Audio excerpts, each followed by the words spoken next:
बिस्मिल्लाहिर्रहमानिर्रहीम। अस्सलाम वालेकुम माय यूट्यूब फैमिली, कैसे हैं आप सब? उम्मीद है खैरियत से होंगे। आज मैं आपके लेकर आई हूँ करेले की रेसिपी, जो कि हम बनाएंगे बिना कड़वाहट के।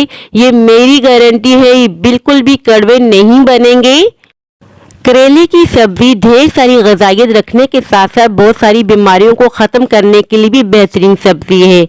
लेकिन करेलों में कड़वाहट होने की वजह से बच्चे तो क्या, बड़े भी ये सब्जी नहीं खाते और इसकी ग़िज़ाइयत से महरूम रह जाते हैं। अगर आप मेरी रेसिपी को फॉलो करके करेलों की सब्ज़ी बनाएंगे तो इंशाल्लाह से बड़े तो क्या, बच्चे भी शौक से खाएंगे। चलिए आइए बहुत ही मज़ेदार से करेलों की रेसिपी बनाना स्टार्ट करते हैं। यहाँ हमने आधा किलो करेले ले लिए हैं। करेलों की अब हम कटिंग कर लेते हैं। पहले साइडों से इस तरीके से कट कर लेंगे, दोनों साइडों से कट कर लेंगे। और अब हमने इस तरीके से कटिंग करनी है राउंड शेप में, बहुत ही आसानी से ये कटिंग हो जाती है।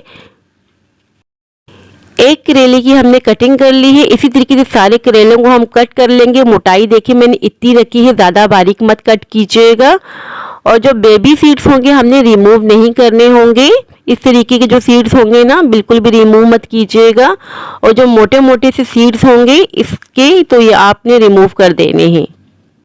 यहाँ हमने सारे करेलों की कटिंग करके एक बाउल में से ट्रांसफ़र कर दिया है। और अब हम इसमें ऐड करें 1 टेबल स्पून के बराबर नमक। अच्छी तरीके से मिक्सिंग कर देंगे हाथों की मदद से। और आधे घंटे के लिए इसको कवर करके हम रख देंगे। ये स्टेप आपने लाजमी करना है। और यहाँ देखिए आधा घंटा हो चुका है, कवर हम हटा रहे हैं। मैं आपको चेक करवा लेती हूँ, करेलों ने काफ़ी सारा पानी छोड़ दिया है। हमने करना क्या है कि इसको बहुत ही अच्छी तरीके से वॉश करना है, क्योंकि हमने इसमें नमक ऐड किया हुआ है। तो यहाँ देखिए इस तरीके से हमने वॉश करना है। इस तरीके से दबा दबा के हमने सारा इसके अंदर जो नमक है वो हमने निकालना है। और अब हम इसे बनाना स्टार्ट कर लेते हैं। एक पॉट ले लिया था, इसके अंदर हमने डाल दिया था हाफ कप के बराबर कुकिंग ऑयल। कुकिंग ऑयल को गर्म होने देंगे। यहाँ कुकिंग ऑयल गर्म हो चुका था और अब हम इसमें ऐड कर रहे हैं करेले, जो हमने अच्छी तरीके से वॉश करके रखे हुए थे। और अब हमने करेलों को बहुत ही अच्छी तरीके से फ्राई करना है, जब तक कि इसके ऊपर बहुत ही खूबसूरत सा कलर नहीं आ जाता। तकरीबन 5 मिनटों में करेले फ्राई हो जाते हैं। यहाँ आप देख सकते हैं 5 मिनटों में बहुत ही अच्छी तरीके से करेले फ्राई हो चुके हैं। और अब हम इसमें ऐड कर रहे हैं प्याज। 4 मीडियम साइज के प्याजों को हमने स्लाइसेस में कट कर दिया था, ये ऐड कर देंगे। प्याज ऐड करने से क्या होगा कि करेलों में जितनी भी कड़वाहट होगी वो ख़त्म हो जाएगी, क्योंकि प्याज में मिठास होती है।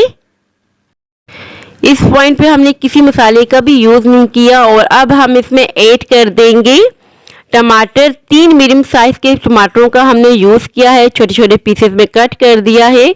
और अब हम इसमें ड्राई मसाले ऐड कर देंगे। नमक ऐड करेंगे 1 टीस्पून के बराबर, साथ ही ऐड कर देंगे लाल मिर्चों का पाउडर 1.5 टीस्पून के बराबर। हाफ टीस्पून के बराबर हम इसमें ऐड कर देंगे हल्दी पाउडर।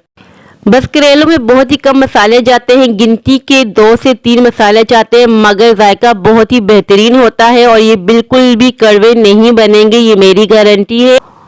अच्छी तरीके से मिक्सिंग कर दी है। आप देख सकते हैं टमाटर बहुत ही अच्छी तरीके से मैश हो चुके हैं। बहुत ही अच्छा सा मसाला तैयार हो चुका है। फ्लेम अब हम बंद कर देंगे, इसे डिश आउट कर लेते हैं। बहुत ही बेहतरीन से हमारे करेले तैयार हो चुके हैं बिना कड़वाहट के। बड़े तो क्या, बच्चे भी मांग मांग के खाएंगे, ग़िज़ाइयत से भरपूर होते हैं। और इन्हें आप सर्व करें चपाती के साथ। सो व्यूअर्स, ये थी मेरी आज की रेसिपी। आई होप कि आपको पसंद आई हो।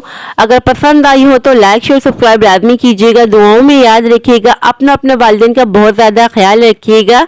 अल्लाह हाफिज़।